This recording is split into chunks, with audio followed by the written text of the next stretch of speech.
ಮೇಲೆ Aapki ಅದಾಲತ್ನಲ್ಲಿ cricket commentator Navjot Singh Siddu ಅವರ ಮೇಲಿರುವ ಆರೋಪವೆಂದರೆ ಇವರಿಗೆ ತುಂಬಾ ಬೇಗ ಸಿಟ್ಟು ಬರುತ್ತದೆ ಎಂಬುದು.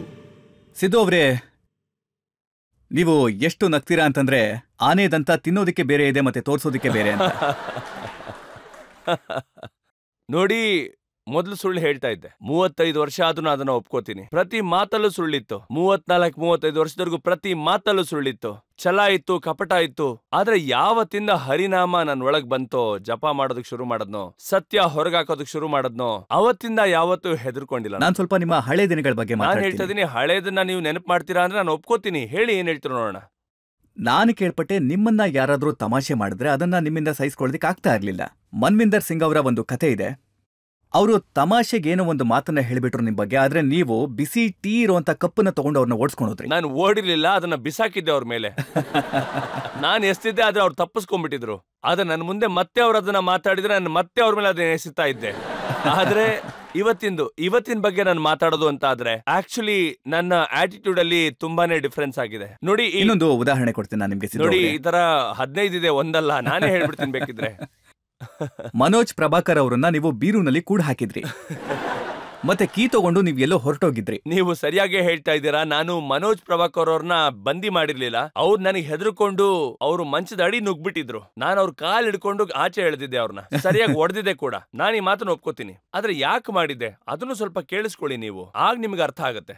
ಸೊ ಏನಾಗಿತ್ತು ಅಂದ್ರೆ, ಅಜರುದ್ದೀನ್ ಅವರು ಅವರ ರೂಮ್ ಅಲ್ಲಿ ಕೂತ್ಕೊಂಡಿದ್ರು.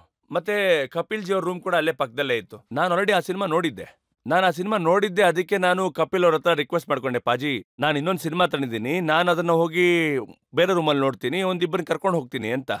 ನಾನಿನ್ನೇನು ಆ ಫಿಲ್ಮ್ನ ಎತ್ಕೋಬೇಕು ಅಷ್ಟರಲ್ಲಿ, ಹೇಯ್ ಅಲ್ಲಿಡೋ ಅದನ್ನ.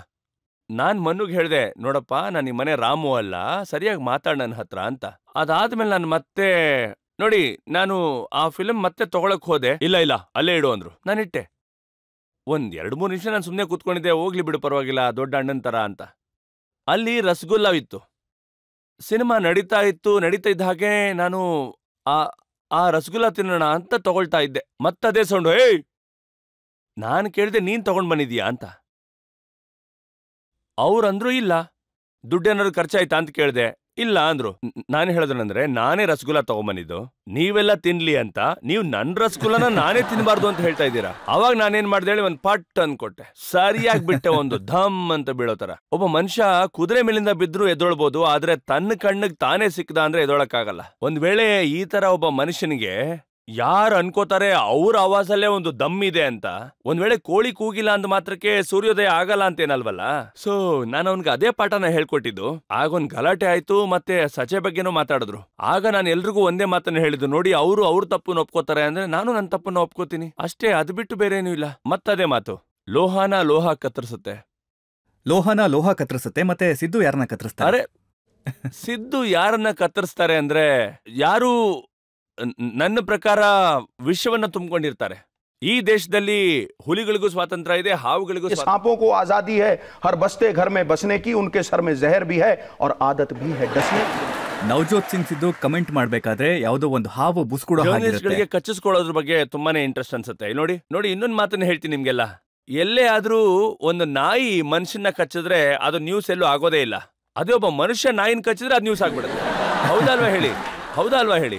ನಾನೇನ್ ಹೇಳ್ತೀನಿ ಅಂದ್ರೆ, ಈ ಜರ್ನಲಿಸಂ ದುನಿಯಾ ಅಂತ ಬಂದಾಗ, ಈ ಕ್ರಿಸ್ಪ್ ಆದ ವಿಷಯ ಅಂತ ಏನಿದೆ, ಈ ಒಂದು ಯಾವ್ದೋ ಸೆನ್ಸಿಟಿವ್ ಇರುತ್ತೆ, ಅದನ್ನ ಜರ್ನಲಿಸ್ಟ್ ಪಿಕ್ ಮಾಡಿ. ನಿಮ್ಗೊಂದು ಕುತೂಹಲಕಾರಿ ವಿಷಯ ನೆನಪು ಮಾಡ್ತೀನಿ. ಶೋರ್. 27 ಡಿಸೆಂಬರ್ 1988 ಮಾತಾಡ್ತೀರಾ ಅಂತ.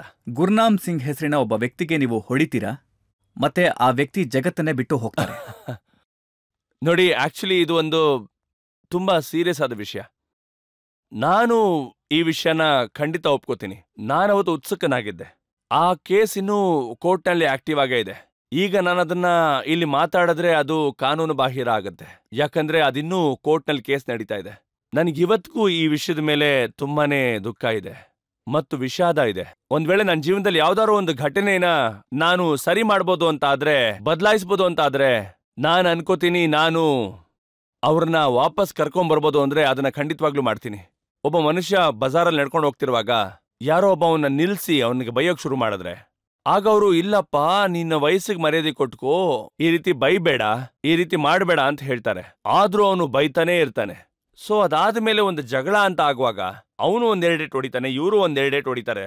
ಆಗ ಮಾತು ಎಲ್ಲಿಗೆ ಬಂದ್ಬಿಡುತ್ತೆ ಅಂದ್ರೆ, ಆಗ ಆ ವ್ಯಕ್ತಿ ಆಕಸ್ಮಿಕವಾಗಿ ಪ್ರಾಣ ಕಳ್ಕೊಂಡ್ರೆ ಆಗ ನಿಮ್ಮ ಮೋಟಿವ್ ಮತ್ತೆ ನಿಮ್ಮ ಇಂಟೆಂಟ್ ಅವನನ್ನ ಒಡೆಯೋದಾಗಿರ್ಲಿಲ್ಲ. ಈ ತರ 1000 ಗಲಾಟೆಗಳಾಗತ್ತೆ ಬಜಾರ್ ಅಂದ ಮೇಲೆ, ಸಾವಿರಾರು ಜಗಳ ನಡೀತಾರೆ, ಸಾವಿರಾರು ಜನ ಗುದ್ದಾಡ್ತಾರೆ, ಹೊಡೆದಾಡ್ತಾರೆ.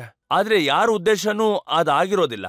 ಈ ಇಂಟೆಂಟ್ ಅನ್ನೋದೇನಿತ್ತು ಅದ್ ಯಾವತ್ತೂ ಅದಾಗಿರ್ಲಿಲ್ಲ. ಆದ್ರೆ ನೀವು ತಪ್ಪು ಮಾಡಿದ್ರಿ ಅಂತ ಗೊತ್ತಿದೆ, ಅದ್ರ ಬಗ್ಗೆ ನಿಮ್ಗೆ ದುಃಖ ಇದೆ. ನಾನು ಗೌತಮ್ ಬುದ್ಧ ಅಂತೂ ಅಲ್ಲ, ಯಾರೋ ಒಬ್ರು ಕೆನ್ನೆಗೆ ಹೊಡೆದ್ ಕೂಡ್ಲೆ ಇನ್ನೊಂದ್ ಕೆನ್ನೆ ತೋರಿಸಿ ಇಲ್ಲೂ ಹೊಡಿ ಅಂತ ಹೇಳೋದಕ್ಕೆ. ಆತರ ಮನುಷ್ಯ ಅಂತೂ ಅಲ್ಲ.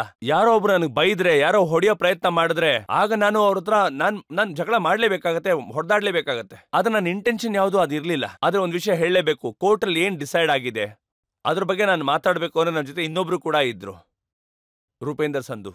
ಅವ್ರ ಜೀಪಲ್ಲಿದ್ದೆ, ಬೈಗಳೆಲ್ಲ ಅವ್ರಿಗೆ ಸಿಕ್ಕಿದ್ದು, ನಾನು ಬಿಡಿಸೋದ್ರಲ್ಲಿ ಕೂಡ ಒಬ್ಬ ಆಗಿದ್ದೆ. ಏನಾಗಿತ್ತು ಅಂತ ನಾನು ಮಾತಾಡೋದಕ್ಕೆ ಹೇಳಿದ್ರೆ ಇದು ಕೋರ್ಟ್ ವಿಷಯ ಆಗ್ಬಿಡತ್ತೆ. ಆದ್ರೆ ಏನಾಗಿದೆ ಅದು ತಪ್ಪಾಗಿದೆ.